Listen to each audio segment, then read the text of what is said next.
Em 1886, Gilles Latourette publicou os Études cliniques et physiologiques sur la marche. Era a primeira vez que um dos gestos humanos mais comuns era analisado com métodos estritamente científicos. 53 anos antes, quando a boa consciência burguesa estava ainda intacta, o programa de uma patologia geral da vida social anunciada por Balzac tinha produzido somente 50 folhetins, soma de toda a forma decepcionante da théorie de la démarche. Nada revela a distância, não apenas temporal, que separa as duas tentativas quanto à descrição que Gilles Latourette faz do passo humano. Aquilo que Balzac via apenas como a expressão de um caráter moral, aqui é visto sob um olhar que é já uma profecia do cinematógrafo. Enquanto a perna esquerda serve de ponto de apoio, o pé direito eleva-se da terra, sofrendo um movimento de rotação que vai do calcanhar à extremidade dos artelhos, que deixa o solo por último. A perna inteira é levada adiante e o pé vem a tocar o solo pelo calcanhar. Neste momento, o pé esquerdo, que terminou a sua revolução e se apoia somente sobre as pontas dos pés, eleva-se por sua vez do solo. A perna esquerda é levada para a frente, passa ao lado da perna direita, da qual tende a aproximar-se, ultrapassa e o pé esquerdo vai tocar o solo com o calcanhar enquanto o direito acaba a sua revolução. Somente um olho dotado com uma visão deste género podia levar corretamente adiante aquele método das pegadas, de cujo aperfeiçoamento Gilles Latourette com razão se orgulha. Observando-se as reproduções das pegadas publicadas por Gilles Latourette, é impossível não pensar nas séries instantâneas que exatamente naqueles anos Muybridge realiza na Universidade da Pensilvânia, servindo-se de uma bateria de 24 objetos fotográficos. O homem que anda na velocidade ordinária, o homem corre carregando um fuzil, a mulher que anda e recolhe um cântaro, a mulher que anda e envia um beijo, são os gêmeos felizes e visíveis das criaturas desconhecidas e sofredoras que deixaram estes traços.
Um ano antes dos estudos sobre o andar, tinha sido publicado o Étude sur une affection nerveuse caractérisée par l'incoordination motrice, acompanhée d'écholalie e de cropolalie, que devia fixar o quadro clínico daquela que foi então chamada Síndrome de Gilles de Latourette.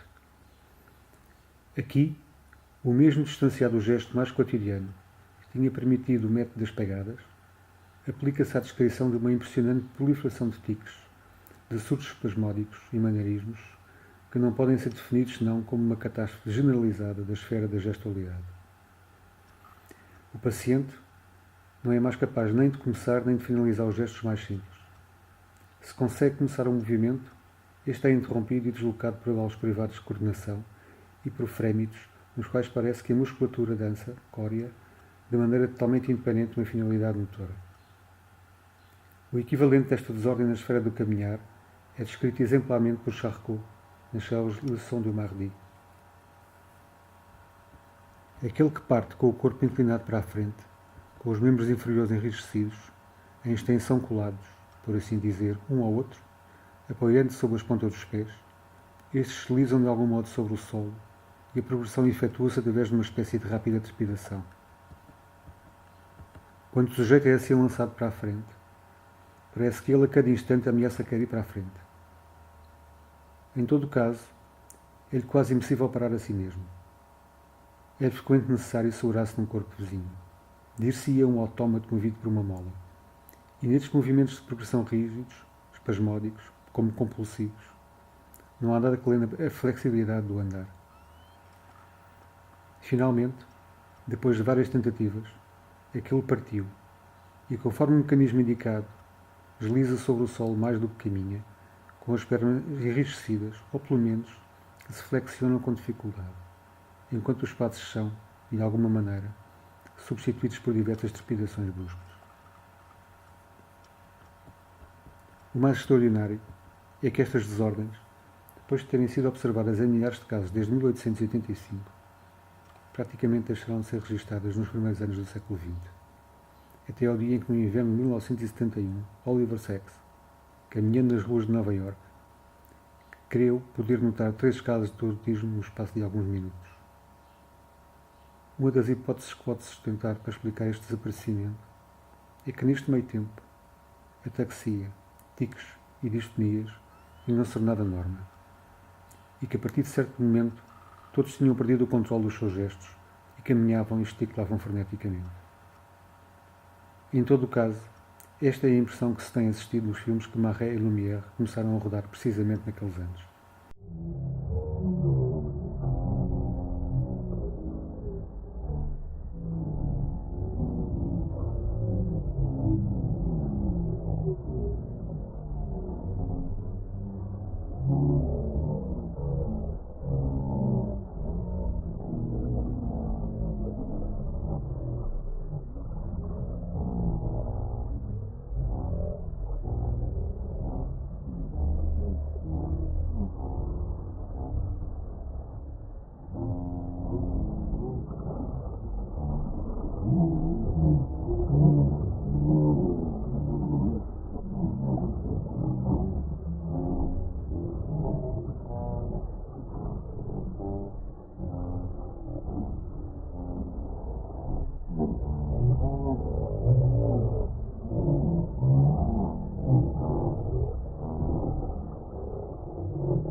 No cinema, uma sociedade que perdeu os seus gestos procura reapropriar-se daquilo que perdeu e, ao mesmo tempo, registar a perda.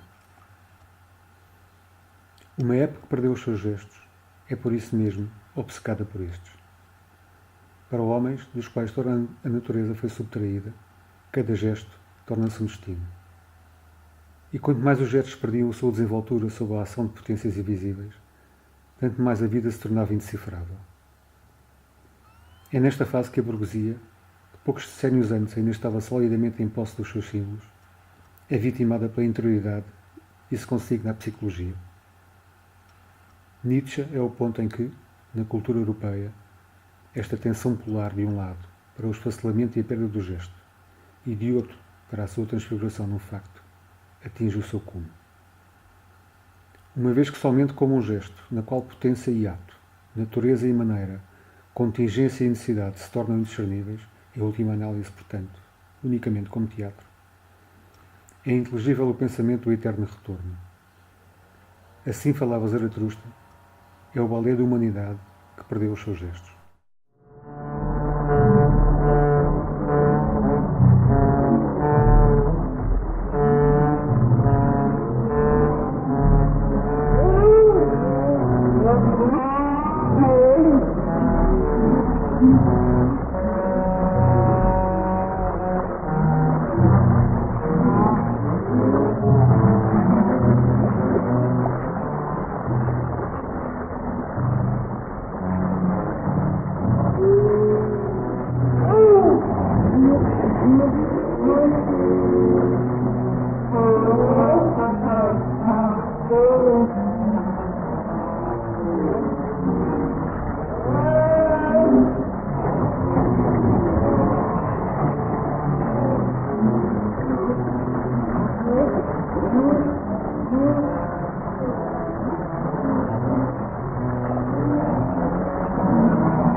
A ideia aqui é de não resistir à corrente.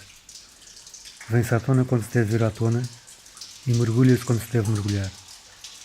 Quando tiveres de subir, procura a torre mais alta e trepa por ela até ao topo. Quando tiveres de descer, procura o poço mais fundo e deixa até ao fim. Quando não houver corrente, o melhor é não fazer nada. Se resistires à corrente, fica tudo seco. E se ficar tudo seco à tua volta, o mundo vê-se envolto em trevas. Eu sou ele é eu. É primavera e anoitece. É como quem diz, quando renuncio a mim, existo. Agora estamos num daqueles momentos em que não há corrente, quis saber comigo. Sim, agora não há corrente, respondeu o Sr. Onda, concordando com um ligeiro movimento de cabeça. Agora é tempo de ficar quieto. Não é preciso fazer nada. Mas é preciso ter atenção à água. Em todo o caso, muito, mas muito cuidado com a água.